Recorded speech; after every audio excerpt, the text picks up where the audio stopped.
I had been hearing about the effects of nutmeg for a long time, so when I moved into this new place I decided to have a little party on my own and bought 35 gm of the ground nut. It was about 4 p.m. when I took half of it in a glass of water, tasted shitty but not impossible to swallow. Waited for about 1 hour but didn't feel any significant effect apart from a light buzz, as if I'd just had a pint or two of lager, so I decided to take the rest of it. A few minutes later I felt like taking a nap. I was up since 7 in the morning, which is fucking early for me, so I didn't think it was the nutmeg kicking in. When I woke up at about 9 p.m. I felt really sick and tired. I made some pasta and as I finished eating it I became aware of the effect. It was a bit like pot but I felt generally more energetic and there wasn't any of the branched way of thinking that pot gives you. I listened to some happy, funky music for some time. There was definitely some kind of sound distortion going on because, even though the CD wasn't even that good, I still remember dancing, jumping and laughing alone in my room, like a complete nutter.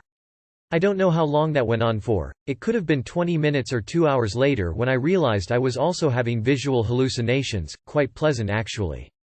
Jimmy started coming out of the poster in the wall and smile at me. But at one point things started to turn really nasty, paranoia started kicking in and I found it really hard to control myself. I was walking up and down the house thinking I had completely lost it, that it wasn't the nutmeg that was making me trip but that I had actually gone mad. I tried to sleep but couldn't, instead went into this kind of delirious nightmarish state where I didn't know whether I was dreaming or awake, as if sounds and images from my head were materializing inside the room throughout the night. When I came around at about 5 a.m. I was still hallucinating. The ceiling was completely covered in twisting, black and white mandalas. My eyes were still bloodshot red and my mouth and throat were dry as never before. I felt really sick and threw up some black and green stuff which at the time I thought were bits of my liver.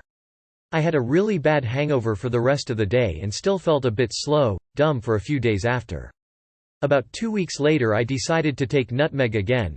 This time I took only about 15 to 20 gm and I didn't feel much apart from a lighter version of the delirious sleep and a hangover which was just as nasty as the first one. Even after a few months from that time I still had some weird kind of flashback experiences, especially after a few spliffs, which weren't pleasant but were not particularly bad. I wouldn't recommend nutmeg as a recreational drug, it is a nasty experience overall and not very healthy. But if you don't give a fuck and want to try it anyway, do not underestimate it.